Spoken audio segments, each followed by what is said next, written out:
Well, hi everyone, and welcome to another episode of Driven with David Mullen. I'm thrilled to welcome another extraordinary person to the program and have the opportunity to talk with a great friend, Dr. Tim Wood, PhD. Tim is someone I've always regarded as a groovy scientist, and his passion for life flows through in everything he does. Tim received a bachelor's degree from the University of California in Santa Barbara, as well as a master's degree and PhD from Yale University, and also earned an MBA from Westminster College in Salt Lake City in the beautiful state of Utah. His work behind the microscope has been groundbreaking, and his time behind the microphone engaging, as he has shared his passion across the world for people to live a healthy and happy lifestyle. Tim, welcome to the program. It's great to have you here. Hello, David, and thank you for having me. This is a real treat. That's good, mate. It's good. And how is your lovely wife, Star? I understand the Vegemite supplies are good, but the Tim Tams are running short, or is the cupboard bare? Holy smokes, David. Star is fine, and thank you for asking. She's out taking care of our two standard poodles right now. I think she has them on a walk, but she's all well. And yes, mate, the Vegemite is holding out, but the other day we ran out of Tim Tams, so please send more. There always seems to be a never-ending supply of Vegemite in the world, but Tim Tams are always scarce. But I'll make sure that next trip over, Tim. So it's great to have you here, and we're going to dig into some questions about just everything, and we'll just have a free flow of time together. And I always like to start at the beginning, so to speak. And I love the fact, you attended university in California in the 60s, and today, of course, they're still making really interesting films about that era. I went to university in the 70s. I'm not even going to talk about that, but the 60s. How did you survive the 60s, studying to be a scientist, specializing in biology? David, I'm reminded of that old Chinese curse, may you live in interesting times. And those were indeed interesting times. Boy, we had the civil rights movement, we had the Vietnam War going on, the love and peace movement.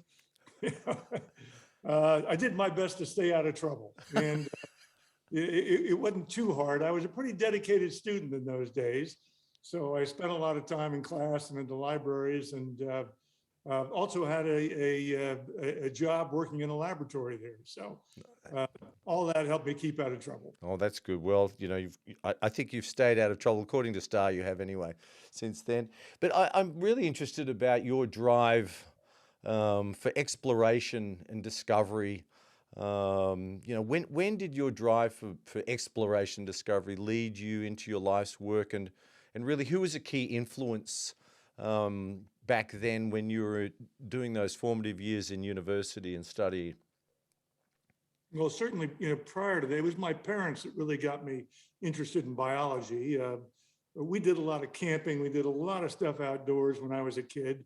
And I just got hooked on biology, wandering around in the great outdoors.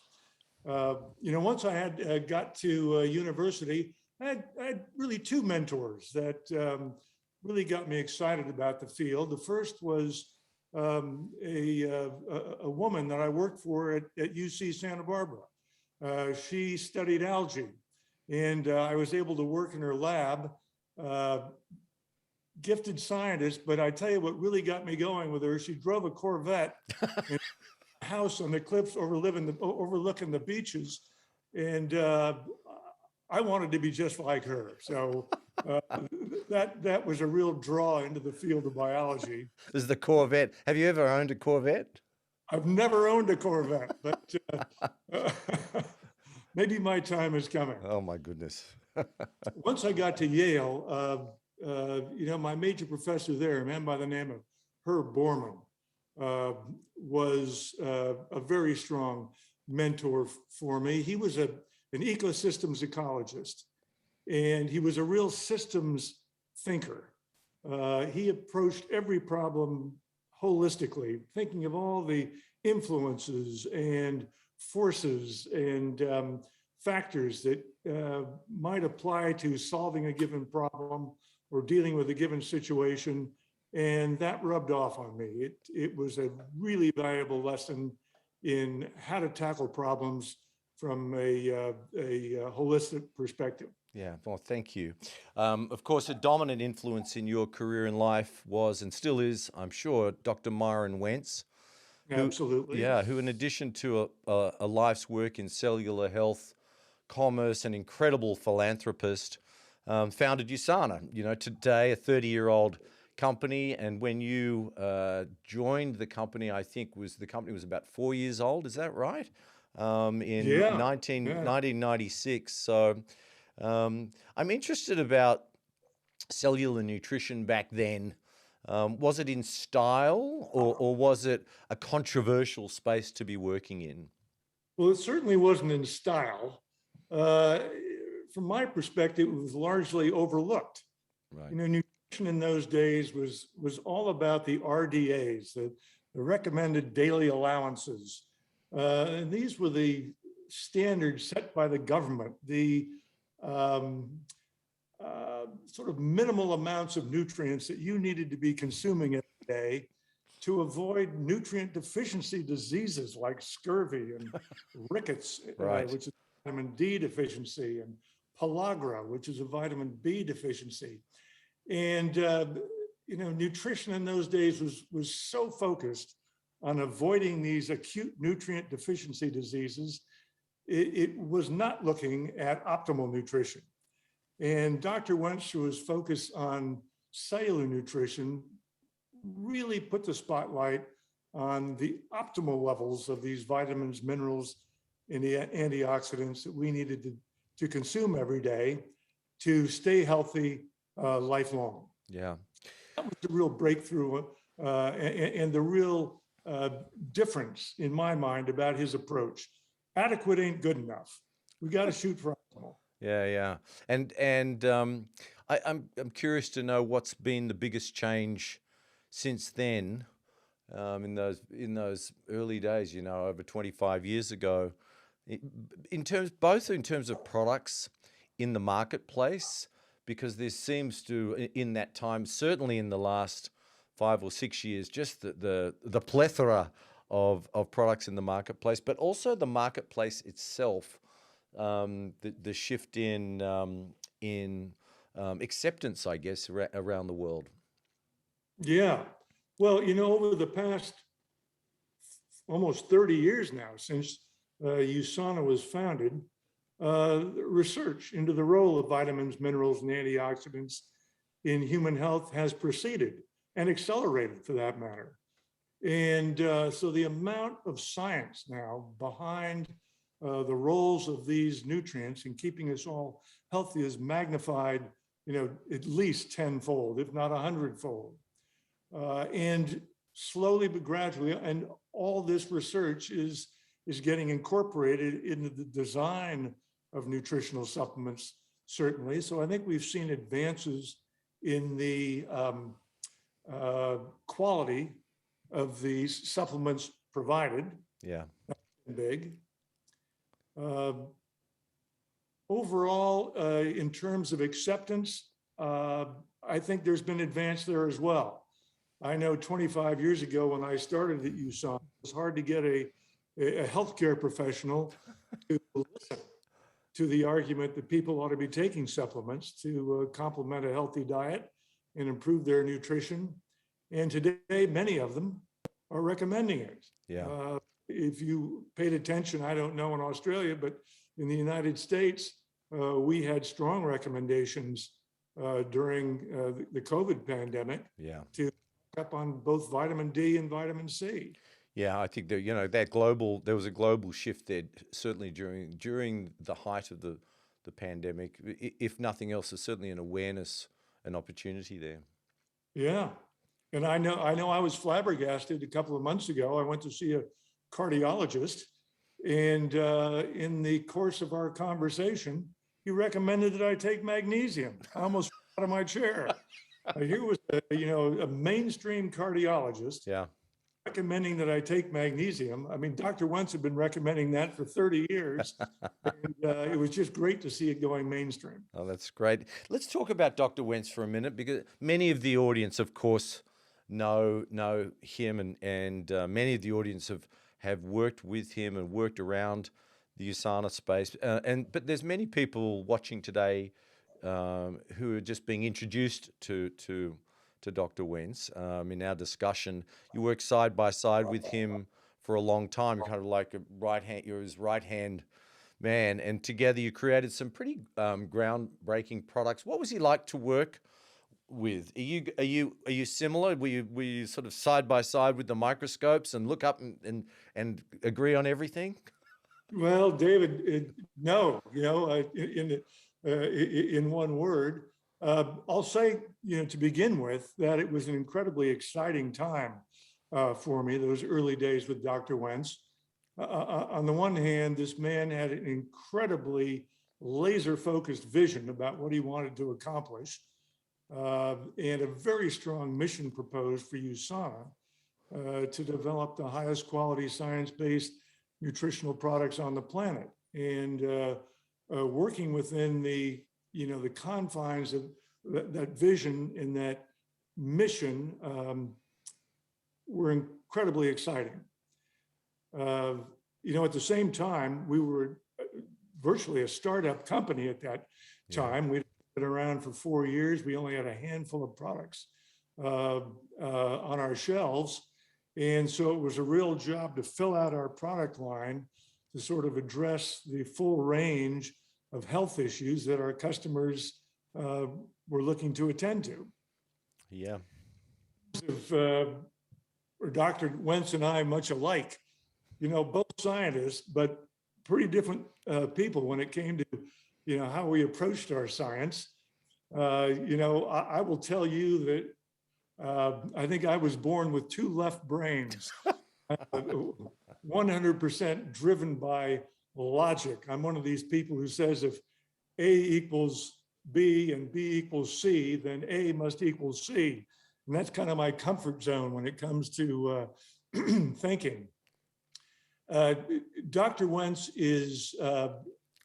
has the logic side to him, but he's a much more intuitive man. Yeah. And when it comes to A equaling B and B equaling C, he gets it. But the first question out of his mouth is going to be, well, what does that mean for X, Y, and Z? And when he did that, it used to drive me crazy because Dr. Wentz was changing the subject, but he wasn't changing the subject at all. He was really realizing that there was a connection between A, B, and C and X, Y, Z that the rest of us hadn't seen. And he wanted us to take a look at that. Yeah. So two different ways of approaching these questions and approaching our science, but I like to think our collaboration was pretty fruitful because of it. Yeah, a long period of time that you worked together, and I think also must have been great for both of you to be able to take your work out of the laboratory, out of production, and actually, I talk about you spending time behind the microscope, but behind the microphone, and I've seen you present in countries around the world, and I want to talk about that in a little while. There was a quote that you said to me the other day: "Everything worth knowing is not published in a scientific journal," which is something Dr. Wentz, I think, said to you. He used to get so frustrated with me. He'd bring up a topic, and I'd say, well, the first thing we need to do, Dr. Wentz, is dive into the scientific literature and see what we can learn about it. And he would remind me time and time again, good thing to do, dive into the scientific literature, but by gosh, don't stop there, because everything that's worth knowing has not yet been published in a scientific paper. So, he had his 1 foot in the field of alternative medicine, and that was always a valuable source of insight for both of us. Yeah, and you mentioned your Yale University lecturer and that holistic approach to what you were working on together, but what you were studying rather. And the same thing, it appeared, and certainly my time working in this company, having a holistic approach, not just to where we are in terms of the the science, but certainly in terms of, you know, every application of that, of how you approach your life. Yeah, yeah. Well, you can certainly see that the holistic approach in the USANA formulas. They are complete, and they really address nutrition from all important perspectives. Yeah. I wanted to introduce the idea of free radicals for a minute. Contrary to popular belief, the name Free Radicals was not created for a band, although there is a cool band called the Free Radicals. And I hope Yes, I know it well. get to see a picture of that now. But free radicals is an area of science that you and Dr. Wentz dedicated so much research to. So in layman's terms, can you talk about free radicals and oxidative stress, and then about the importance of your lifestyle strategy to deal with this? Yeah, sure. And I'll try to keep this simple and short. But free radicals are very, very reactive molecules that we have in our bodies. We get them generated from routine metabolism. Sometimes we ingest them with toxins such as cigarette smoke or the like. And sometimes we get them with the foods we eat. So they're, as I mentioned, very reactive. And what they try to do is they want an electron very badly. And they try to steal an electron from any molecule they bump into. And sometimes that molecule may be an enzyme or a cell membrane or a piece of DNA. And in stealing that electron, they'll damage that important molecule, that enzyme or whatever. So it's important that we try to neutralize these free radicals, and the best way to do it is with antioxidants. And Dr. Wentz appreciated early on the important role that dietary antioxidants play in this fight against free radicals. You know, there's a free radical theory of aging that says that these reactive molecules, these free radicals, are drivers of the aging process.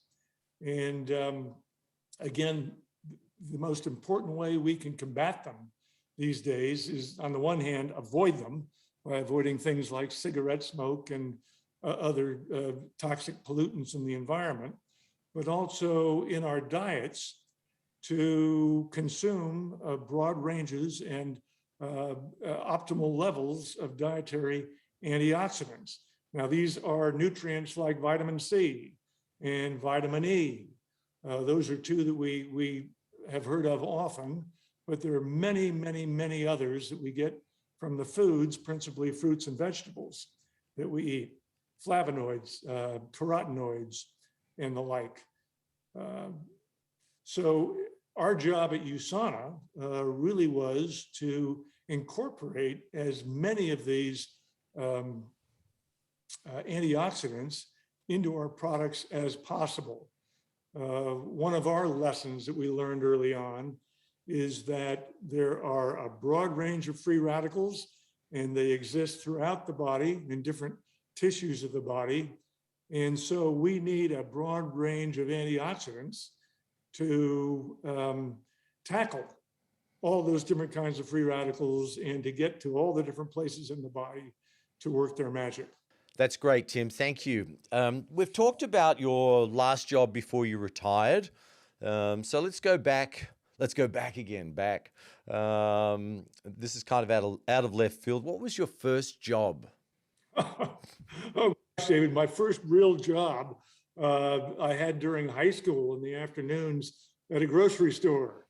You know, stocking shelves, bagging groceries, cleaning out the meat counter. You know, not a particularly exciting job, but it did one thing. It got me a paycheck, and I had my eye in those days on a fancy little sports car that I wanted to buy. Not the Corvette, not the Corvette. It wasn't a Corvette. It was an Austin Healey Sprite. Right. 1966 Austin Healey Sprite, and that job got me the money I needed to buy that car. So it paid off. It's a far cry from stocking shelves to becoming a scientist. But anyway, what a nice journey for you. Um, so we've got a broad audience of people just getting started in their careers and work life. Lots of micro enterprise people, some in the twilight of what they're doing. But again, a broad group of people watching this program today, and so where you start doesn't necessarily mean where you finish. But what's your message for everyone today in their career and what they're doing and where they're headed? You know, David, I think one of the most valuable lessons I learned in during my career was that business is people. Too often we think of business as being all about technology or all about products or all about sales, all about making money. And yes, business is all those things, but at the end of the day, at its very foundation, business is people. It's really about your customers. It's about your colleagues, your employees, your suppliers. And I think a lesson that has served me well throughout my career is that first and foremost, business is about people, and it's important to take care of those people that you're doing business with. Yeah, I mean, 8 years after you left USANA, I'm sure that you had friends all over the world, and you've got people. USANA, of course, is across 20 plus countries, and so you visited so many of those places. So 8 years after retiring, you're invited back as a USANA board member. Must feel great to be back. What are you most excited about? Oh, David, there are a number of things. First of all, just having my head back in the game. Yeah. I love this company, love the business, and thinking again about the challenges and the opportunities that our business faces is a real blessing. It's also just great to be back in the saddle with this wonderful group of people.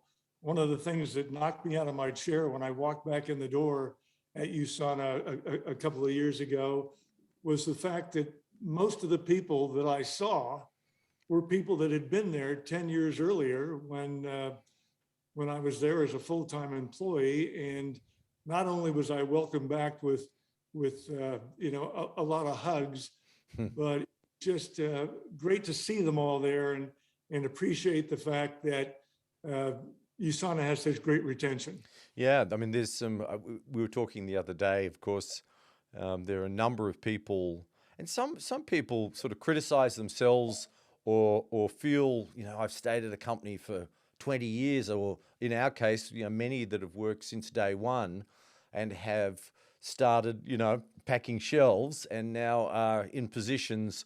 We've got a couple. Our chief financial officer, of course, has been there from day one, and I think was driving a forklift truck. I'm sure Doug will correct me on that, but there's nothing. Certainly, and of course, our chairman and CEO started off as a contractor, doing marketing and developing all of the messaging. Had a really bad mullet, Exactly. had really bad haircut, and running a audio visual production company. Now, of course, is the chairman and CEO, and so to see the development, not just of the company, the people around it.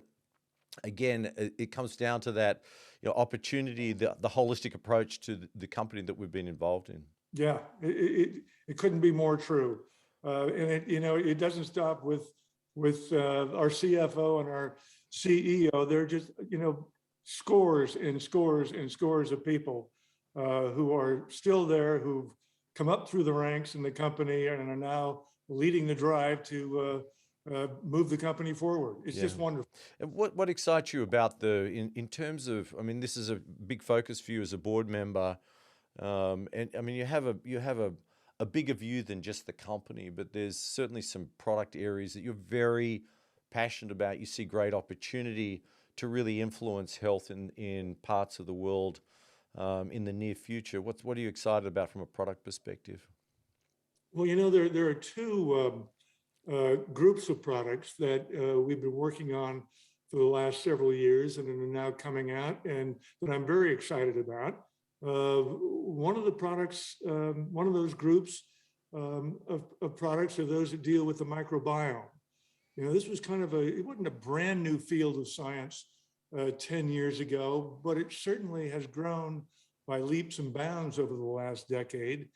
And I'm proud to say that USANA has become a real leader in working on products dealing with the microbiome that I think are going to help us take charge and improve our health in ways that haven't been possible in the past. What's the so just talk about Very the exciting. talk about the microbiome for a second, just in terms of why you're excited about that particular. What's the outcome of an approach in this area?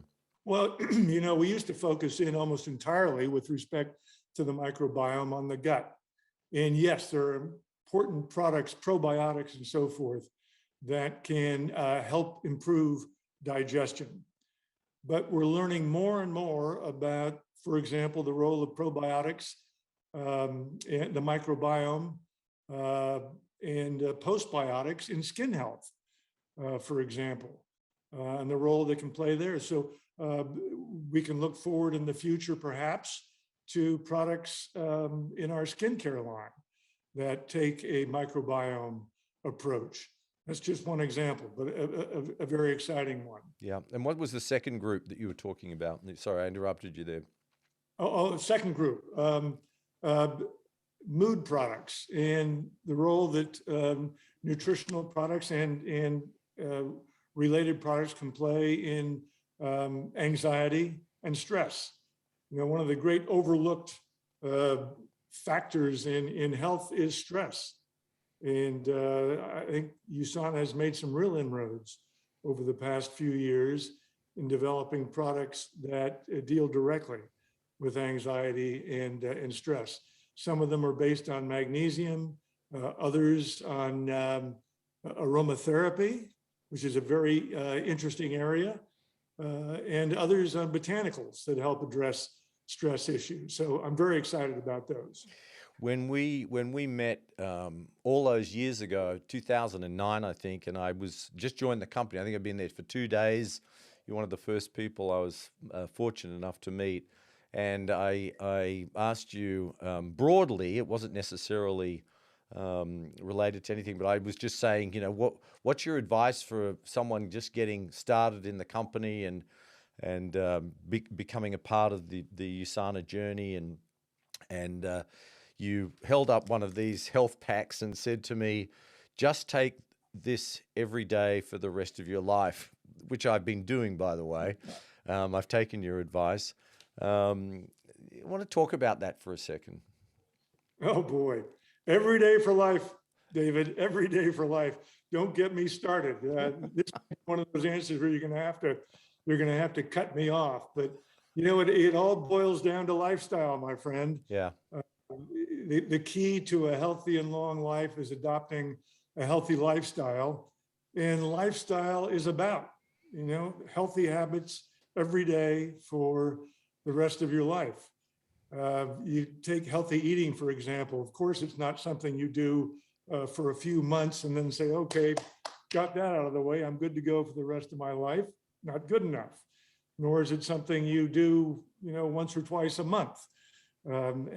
Healthy eating habits is something we want to adopt and do our best to follow on a daily basis. And of course, every day for life. And so it goes with nutritional supplementation. Again, not good enough to take a high quality nutritional supplement for, you know, a few days a month or for a couple of months and then say, well, I got that taken care of. I can move on to other things.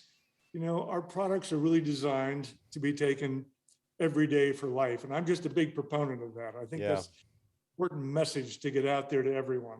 Yeah. I was listening to a great presentation the other day from a friend of ours, Brent Neidig, and he was talking about health being a journey, not a goal. You know, that it's exactly, you know, it's just a journey that you go on. And again, the message I've heard you give to general audiences as well, unrelated necessarily to USANA, that it's about having that journey. It's about doing those things day to day. To make sure that that we're headed in the right direction. I mean, you also said to me to be a role model for health. I'm still working on that, Tim.